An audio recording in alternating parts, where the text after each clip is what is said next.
ভাই কমে গেছো? এটা পাঞ্জাবিটা জানি কেমন একটা ভটকে গ্যাস করছে। শালা মনে হয় জীবনেও কাছে নি। যাই দোকান থেকে একটা সেনলেস কি। ও সেনলি আসতে যাচ্ছো? চলো ভাই আমিও যাবো। ভাই ভাই কিছু টাকা দাও, ফুল কিনতে যাবো। কেন ফুল কি হবে? তোমার বীর গাড়ি সাজাবো না। গাড়ি সাজানোর লেগে ফুল কিনতে হবে? আয় আমার সাথে আয়।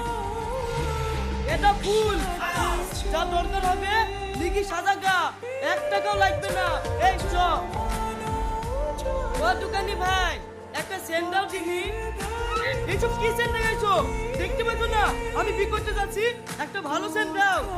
এই নাও 1 নম্বর ফ্যান 2500 টাকা দাম। সত্যি ভাই কিন্তু হেভি সুন্দর, মজা লাগছে শুনতে। এই তুই স্যান্ডেল কি বুঝিস? এখনো স্যান্ডেল হলো নাও ভাই।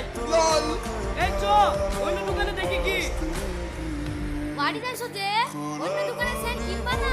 এই আমার স্যান্ড কিনে কি করবো? স্যান্ড মারা হয়ে গেল দেখতে পারি না নাকি? ও তুমি বিদেশে থাকতেছিলি?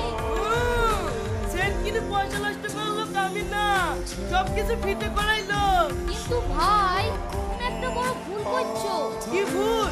আর কদিন বাদ দিয়ে কুরবানি, কুরবানির দিন যদি ব্র্যান্ডেডটা করতি তাহলে আর মাংসটা কিনতে হতো না। এই তুই আগে বুঝতে পারিসনি? পাঁচশো 5,000 মাংস বাইনা দিনু। আমার গাড়ি ভাড়া ম্যাক করা হইলো যেটা কুরবানির দিনে করে ফেলতু। তুই এমন টাইমে বললি, এখন আর আমার কিছুই করার নাই। এটা আজকেই করতে হবে। চ